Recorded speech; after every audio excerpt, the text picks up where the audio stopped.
Good morning, friends. Welcome to Monday morning. Every Monday morning at 10 a.m., I do a baseball book review on Kurt Bergland's Baseball World. And while we're talking about it, don't forget to check out channel membership in the link to this video. Lots of stuff being added to the channel every week for members only. So take a look at that. Follow the link in the description for this video for all of the info. Every Monday at 10 a.m. Central, I review a baseball book. Could be hot off the presses, could be way out of print, could be somewhere in the middle. And this one is out of print, but it's a good one. I don't do a lot on the channel with baseball cards, even though I love baseball cards and I've worked with them for a long time. But this one is one to consider. It's called Baseball Cards of the 60s, The Complete Topps Cards, 1960 to 1969. And the man who put it together is Frank Slocum.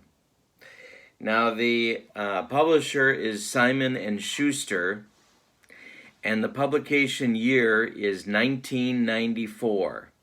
And I want to take you inside this book. As you can see, it's a very large book, but I want to take you inside the book to give you a look at it. The book has a section on each Topps year of the 60s.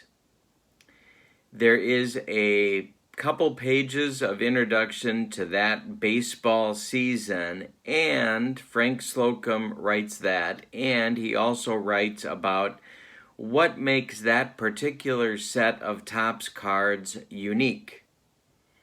Then there are pictures of every Topps card in the set, plus its number in the set.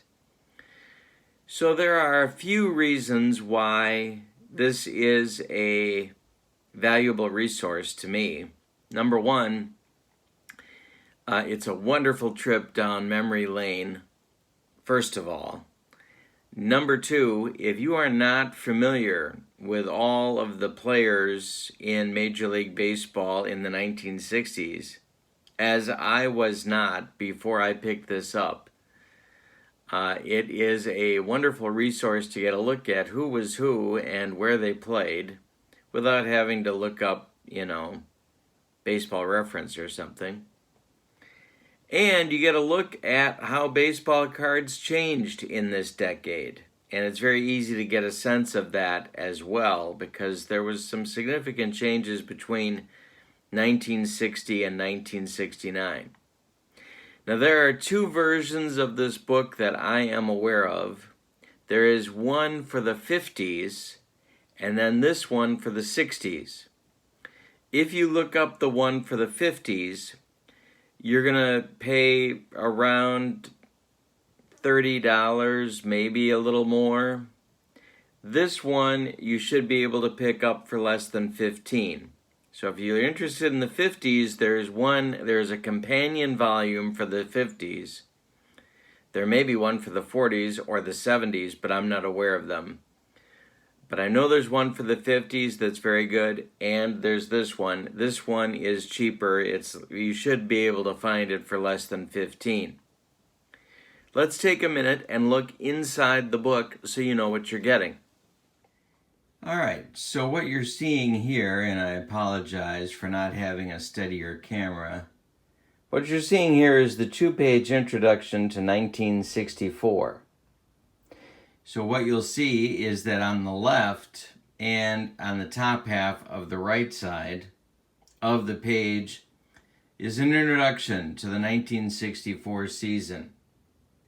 Then you get Frank Slocum's observations on the cards of the 1964 season, where he says among the 587 cards in this issue is the Ken Hubbs Memorial card. This is the first time a baseball card was issued in memory of a deceased player. And he goes on and gives some other information as well.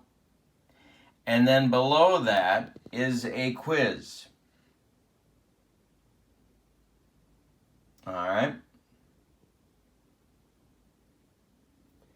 Now, let's take a moment and look at the cards. Each card on each page is about an inch to an inch and a half. An inch, I think this would be an inch, maybe it's an inch and a half by 2, something like that.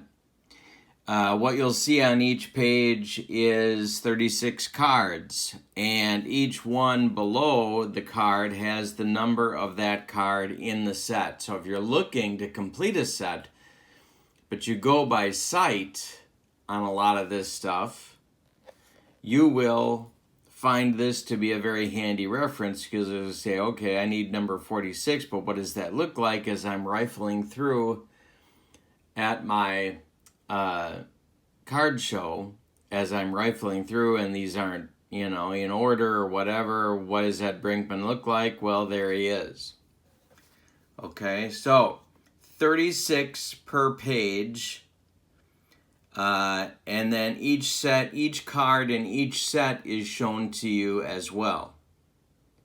So you get a look at everything. If you are not a collector, but you just want to see what the cards look like, wonderful book as well. You can take a look. Now, it's just the fronts, not the backs, but it's still a very interesting resource.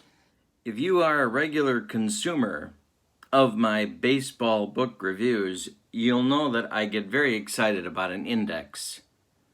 This book has one.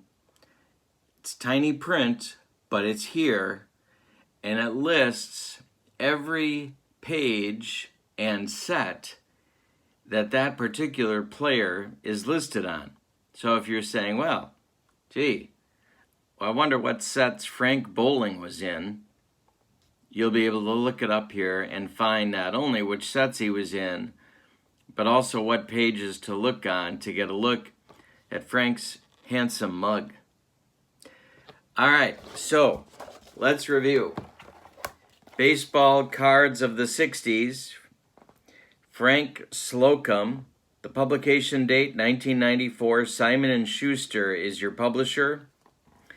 Should be able to pick it up for less than $15 before shipping. I love the book. It's a great way, even, it's one of those things like I'm just paging through at night. I'm tired. You're kind of tired and you don't really want to read anything, but you want to be stimulated by something visual. It's a great book. All right. Next Monday, I'll be back with another book review. Have a good Monday. Hang in there. So long, everybody.